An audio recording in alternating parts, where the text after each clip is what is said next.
As we rebuild our economy, we'll also restore our borders. For 4 straight years, Kamala has imported an army of illegal alien gang members and migrant criminals from prisons and jails, insane asylums and mental institutions all around the world, from Venezuela to the Congo, not just in South America.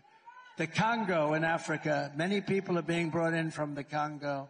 The great thing is, they make our criminals look like really nice people. These people are so much more vicious. They cut you up and they don't even think about it the next day. Look at these beautiful ladies these ladies in the front are going, Jesus, this is a rather depressing speech he's making, I must say. They say, look how beautiful. I happen to know them. They're not into the world of being cut up, right? They never heard that. They weren't educated exactly that way. Look, they're looking at me. They're so cute. They're saying, oh, this is terrible. Believe me, they're worse than that. That's how bad they are. And she has resettled some of the worst criminals anywhere in the world into your communities to prey upon innocent American citizens. When I win on November 5th, the migrant invasion ends and the restoration of our country begins. Okay? Now they're happy. Now she's happy. She's happy now. One of the deadliest and most vicious migrant gangs that Kamala has imported into our country is the savage Venezuelan prison gang. They formed in these horrible prisons in Venezuela. Tren de Aragua. Have you heard of them? You don't want to hear of them. That's taking over apartment complexes and unleashing a violent terror spree all over America. You know, in Aurora, what they're doing. You've been reading about it in Aurora, Colorado. You have a governor. He's a radical left lunatic, and he's petrified. He doesn't want anything to do. These guys have guns that are as good as our military. They're of military quality, sometimes better than the Supreme, called the Supreme version. Where the hell did they get this stuff? And they're vicious. And now, today, in the New York Post, on the front page, I read where they've taken over Times Square. Isn't that wonderful? Can you imagine? And let's take a look at this, please. Open borders, deadly consequences. Border crisis. Record high crossings are putting a strain on cities across America. It is a full-blown invasion. Armed Venezuelan gang members storming an apartment complex in Aurora, Colorado. When people talk about migrant crime, this is what they're talking about. Biden and Harris had created a program to bring them in under humanitarian parole. I am in favor of saying that we're not going to treat people who are undocumented across the border as criminals. More than 13,000 illegal immigrants convicted of murder have been released into the United States. My 20-year-old daughter, Kayla Hamilton, was murdered in her own room. Kayla's murderer was apprehended by Border Patrol crossing illegally into the U.S. Kayla's murderer had been improperly released into the United States. Abolish ICE. Yeah, we need to probably think about starting from scratch. An Afghan national is in custody today after being accused of plotting an election day terrorist attack. The suspect entered the U.S. on a special immigrant visa. More than a dozen people suspected of being Tren de Aragua gang members right here in San Antonio. The gang members had been terrorizing the apartment complex. New details in the murder of Laken Riley. The illegal immigrant suspect, who cops say committed the heinous murder, is a Venezuelan national. And was paroled and released into the country by the Biden administration. 2 men investigators say are in the country illegally from Venezuela are charged with capital murder in the death of Jocelyn Nungaray. Court documents suggest a group of men arrested for beating and robbing a Dallas woman last month are members of a Venezuelan street gang. Manuel Hernandez was booked by Colleyville police just 2 days earlier and released the day before the robbery. So that's the people they're spending their money on to get them into our country, among others. And that's why you don't have the money. They want to hold a special session of Congress to give you the money. And we're going to work with you 100%. But can you imagine what they've done to this country is unthinkable. These are the people where the money's going instead of the people of your state, North Carolina, South Carolina, Tennessee, Alabama, Florida. All of these places, Georgia, by the way, where they're doing a good job. Government is doing a good job. The state government, not the federal government. The United States is now an occupied country. But on November 5th, 2024, we will be a liberated country. We will be liberated like never before. It will be Liberation Day. Under Kamala Harris, 13,099 illegal alien convicted murderers are on the loose in the United States. You know who gave that information? The Border Patrol gave us that information. And they've never done that before, but they said something has to be done. And by the way, thank you to the Border Patrol. They're great.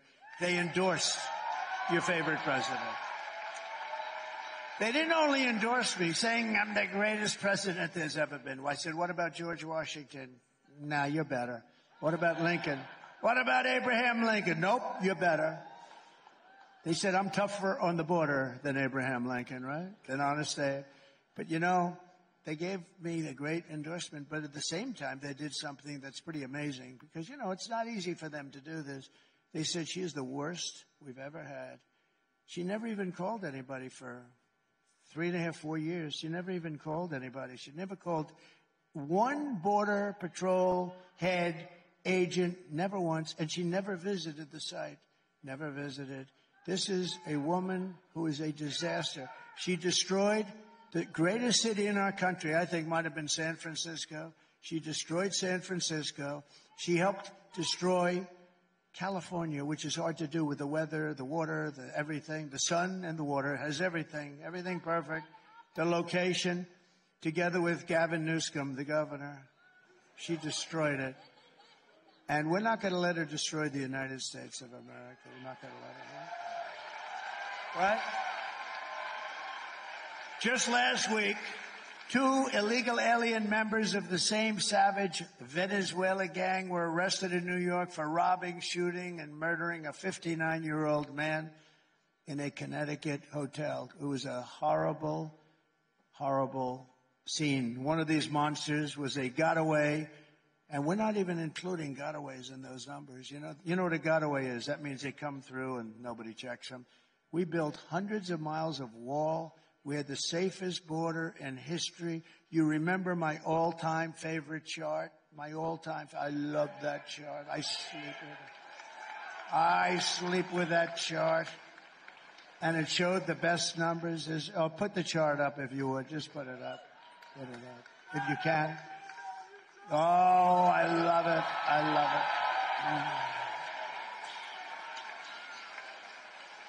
I love it. We didn't have that chart, I wouldn't be with you today. I give that chart a big fat kiss every night I go to bed with that chart. But what that chart also shows is, look at the arrow on the bottom. That was the day I left office.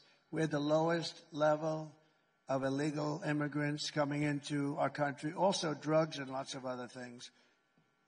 You take a look at human trafficking of women. Mostly it's women. It's not, they talk about men. It's not men, it's women and children, but mostly women. We had the largest number of 10 times more than came in through me. We had it stopped. We would check in every car, every trunk in every car where they put a lot of them. And we had it stopped. And now it's out of control. The internet brought that into a crime it sounds like an ancient kind of a thing. It's not. The internet made that as profitable as the drug trade. It's really horrible what's going on. What's happened at that border is probably the meanest place maybe in the history of our country, certainly, but almost the history of the world. And there's no border like it in the world. There's no border so corrupt, so dangerous, anything like that. There's never been anything like that. What's happening? Millions of people. And what's happening to them, even on the journey up, the fact that they make that journey, the women it's a horrible thing that happens to the women. You remember when I first ran, I used a certain word, rape.